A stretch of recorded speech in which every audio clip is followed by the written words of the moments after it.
Hello and welcome back to Through the Broken Gate, Chapter 4, The Letter. Summary: the boys find Splinter's letter, and Enzo finds out more about their mysterious guest. For a while, Leonardo has been content. It still surprises him sometimes how normal their lives have become, how quiet. He and Raphael run the Hamato School of Ninjutsu together, an arrangement that would have shocked their younger selves. Human students bow to them without fear. April and Casey's soon-to-be child will grow up thinking that giant turtles teaching self-defense is simply cool. Raphael, impossibly, is good with the younger kids, patient, protective, gentle in ways he never learned underground.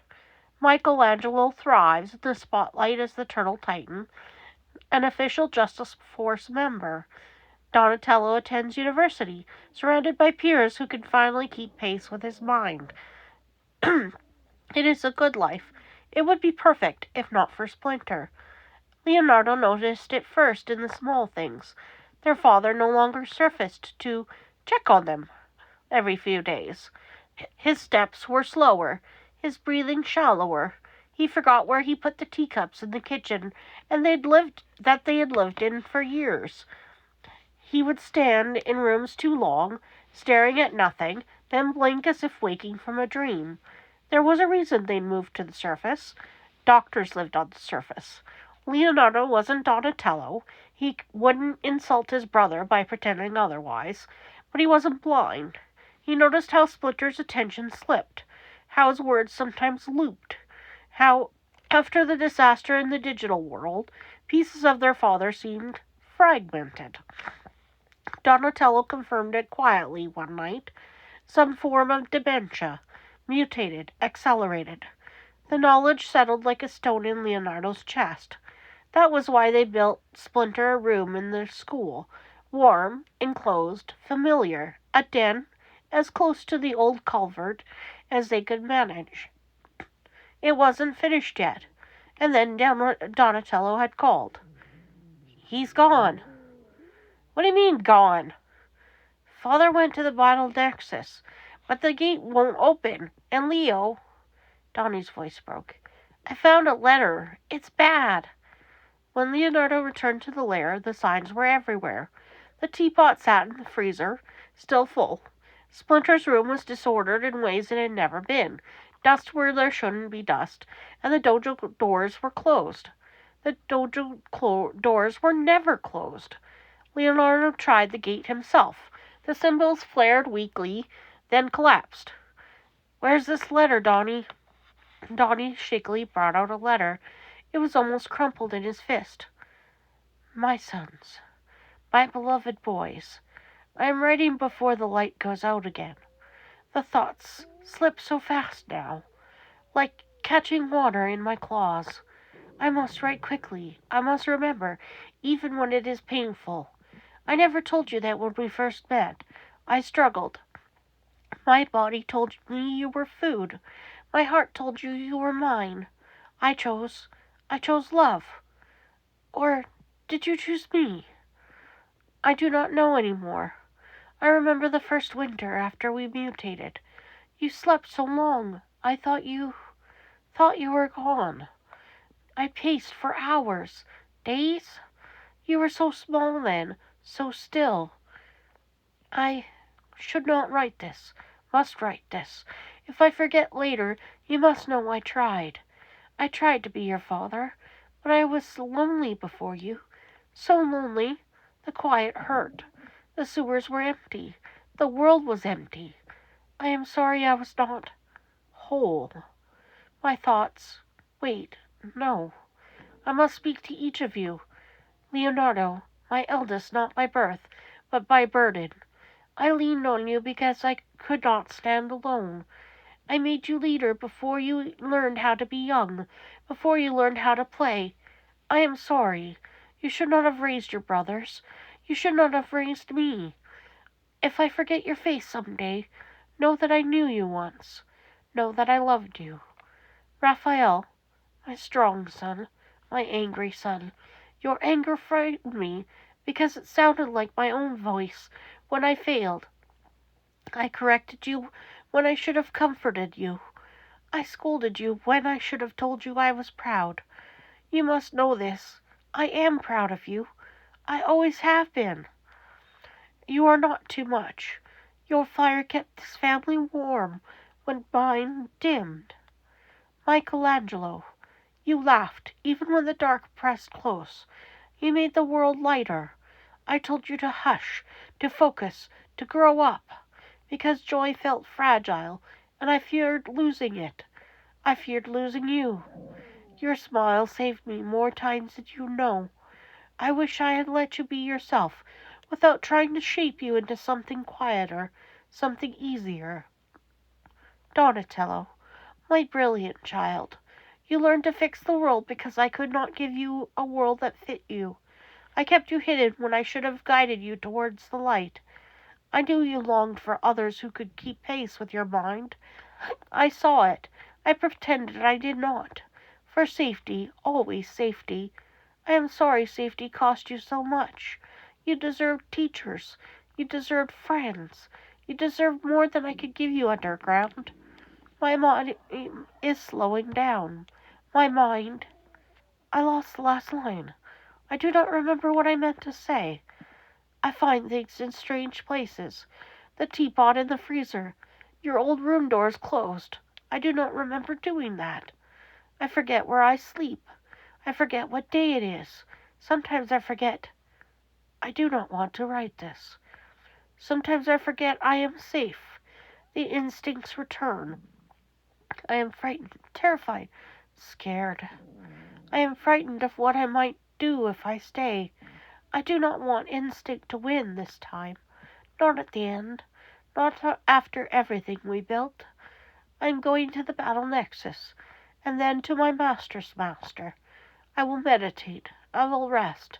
I will try to finish my days in clarity, or at least in peace. Do not come after me, but I know you will. You always did. If I do not return, know this. You were never my burden. You were my sons. You were my purpose, my joy. Thank you for giving me a family. Do not follow. Do not risk yourselves. Do not. I love you, even when I forget, even when I am gone. Father, Hamato Splinter. Raph explodes. He just left? What the hell does that mean? My time grows short. He ain't dying. The letter. It isn't fully coherent. Some of the lines repeat. Mikey hugs the letter to his chest. We should have noticed. We should have... Leo closed his eyes. We're finding him. Whatever he thinks he's doing, he shouldn't be alone. They barely have time to do anything when something thuds onto the lair floor. Usagi dusts himself off and bows. Greetings, my friends. I bring troubling news. Usagi? Leo breathes. You too? Usagi nods gravely. The portal between Battle Nexus and New York is unstable. The Daimyo works to repair it, but Master Splinter passed through moments before it failed. Dottie pales. Passed through? So he was on his way home? Yes. Usagi's ears fold slightly, and he did not seem himself. The brothers exchange looks of dawning fear. Leo steels himself. Usagi, we're going after him. Usagi's hand tightens on his katana. I thought you would say that. Nedzu was not a frontline hero. He was the thinking hero, Mr. Principal. He knew psychology, he knew how to manage civilians, and he certainly knew the basics of responding to elderly civilians in distress. With Splinter, however, it was different. The old rat walked beside him in silence, ears drooping, shoulders tight, as Nedzu led him away from the gym. It reminded Nedzu uncomfortably of what he'd seen human children feel towards aging parents. A mix of protectiveness, helplessness, and fear. He was not Splinter's child, but the urge to do something sat under his fur like static. What did humans do for aging parents? The question turned over in his mind and produced one straightforward answer: distraction. Chio also had new test results she wished to share. 2 birds, 1 stone. How about a tour? He offered. Splinter's reply was a soft, listless, okay, in the tone of someone obeying simply because they had no idea what else to do with themselves. Dentsu pretended not to hear the hollowness. He did want to show off. UA had been a bastion of heroics for nearly a decade before his appointment, but he had put his own paw print on much-needed restructuring. An entire wing dedicated to the support department, which had once been shunted off to a separate building. A proper wing for management students, now integrated instead of exiled to a distant office block away from the heroes they would someday represent. Expanded tunnels and escape routes under the grounds, and in the direst of emergencies, one very special system that could turn the entire school into a flying prison. At first glance, Splinter seemed lucid beside him, posture straight, steps measured, gaze alert. He even thanked Nedzu for the assistance, voice calm, polite, entirely present. Then they reached a junction in the hall. Splinter stopped. His whiskers twitched. His head tilted. Slowly, deliberately, he sniffed the air. Nedzu waited. After a few seconds, Splinter shook himself, tail flicking. Pardon, he said clearly. This place has many smells.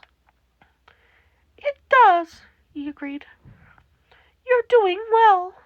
Splinter smiled faintly. I try. They walked another 20 steps. Splinter froze again. A low growl rumbled in his chest, directed at an empty classroom. Splinter? Nedzu asked softly. After a heartbeat, recognition flickered back into his eyes. He straightened, visibly embarrassed. Apologies. Instinct.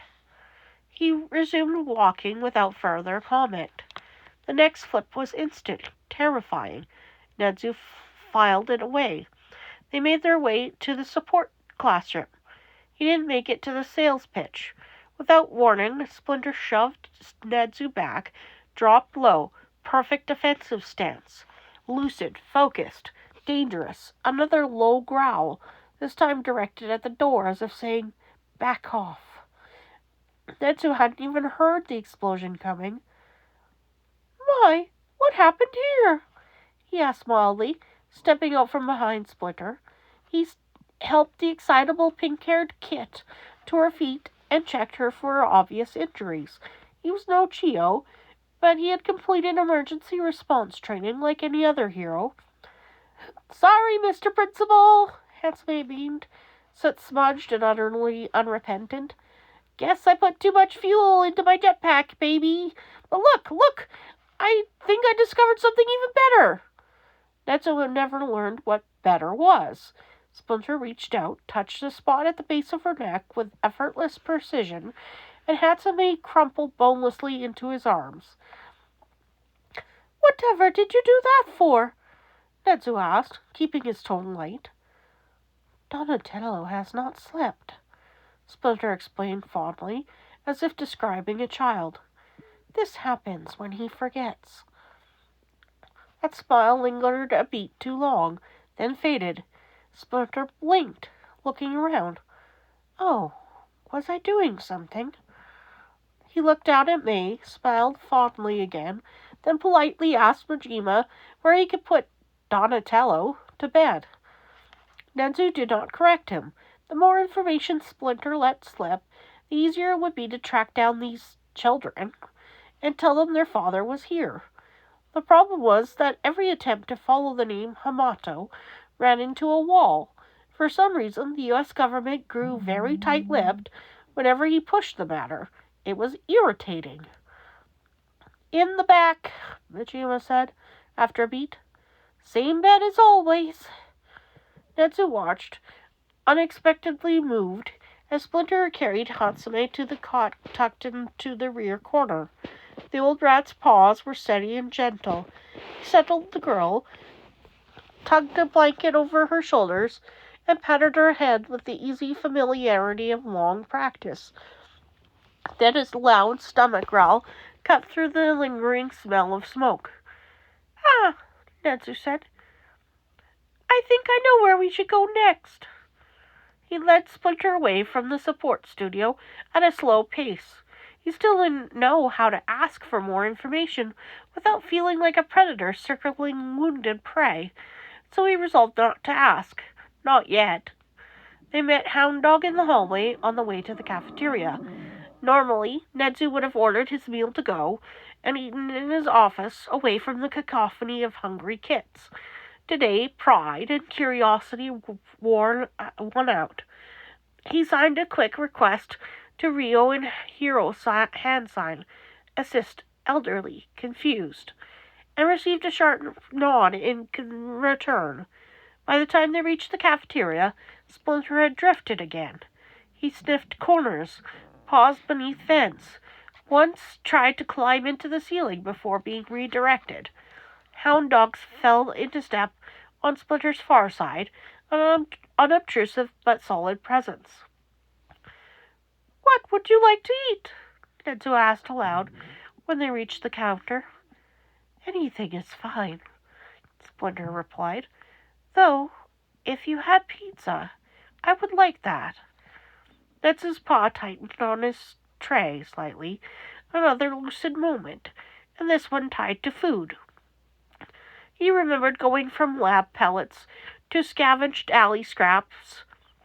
He remembered the long period where food simply meant anything not immediately lethal. "Do you like pizza?" he asked, even though he already suspected the answer. "No." Splinter's eyes softened in a way that had nothing to do with steaming food in front of them. "But children do. Shame I cannot pay for it." Netsu had no words for that. How was he supposed to say, "I'm sorry I can't find them," or "I'm trying, please let me care for you in the meantime," without sounding either creepy or defensive? There was no way to justify keeping a confused, grieving elder on campus except for the simple fact that letting him wander off to die felt worse. He was, he admitted, motivated as much by his own loneliness as by duty. Ryu nudged him out of his spiral. Netsu looked down and realized Splinter had, with practiced sleight of paw, shifted an entire slice of pizza onto his plate. The gesture punched something deep in his chest. That was not the motion of a man being cared for. It was the ingrained habit of a caregiver making sure the younger person ate first, even if it meant going without. He had to be nudged again to notice the two kits standing at the end of the table, Midoriya and Asui, hovering uncertainly. "Yes, children, how may I help you?" Netsu asked. Well, I just wanted," Midoriya stammered, then visibly braced himself. "We wanted to thank him for helping us at the USJ, but we didn't know where to find him, and the infirmary was off limits. So when we saw him in the cafeteria, we wanted to take that chance." Splinter was already moving. He left his plate without a backward glance, and crossed the space with an unexpected speed. He looked at Midoriya as if the boy had hung the moon, and then dropped into a full dogaza at the child's feet. Midoriya froze, eyes wide, flicking from Splinter to Netsu to Asui in silent panic as if saying, "What am I supposed to do?" "Master," Splinter said, voice low and reverent, "I am so sorry I was unable to assist you. I was so weak then. I'm strong now. I'm glad your soul appears to have been reborn." "What?" Midoriya squeaked. "Splinter is very confused," Netsu said quickly, rising from his seat. "He has been through quite a lot." He moved to Splinter's side, wrapping his small paw around one of the larger paws. On the other side, Ryu gently took the other paw. Together they guided the old rat upright again. "Come," Netsu said quietly. Let's give the children some space. As they walked away, Netsu's sharp ears caught the whispered exchange behind them. What was that about, Carol? Asui murmured. I have no idea, Midoriya said, voice faint. But he felt familiar. That word lodged in Netsu's mind like a seed. Familiar. Later in the infirmary, Chio met him with a stack of printouts and a peculiar expression. I ran another comparison, she said without preamble, on a whim, between Splinter's genetic profile and yours. Netsu's heart skipped. And? He asked, keeping his voice level only by long practice. She had it on a top sheet. Congruent markers well beyond random chance. Different species, different modifications, but the base pattern is related, very closely for something that should be impossible. Her eyes softened. Congratulations, Mr. Principal, Chio said. It appears you and our mysterious rat are family. Netsu stared at the data, then at the closed curtain around Splinter's bed. Family. The word settled around his shoulders like a cloak, and for the first time he felt as if he had the right to wear it. And that's the end of that chapter.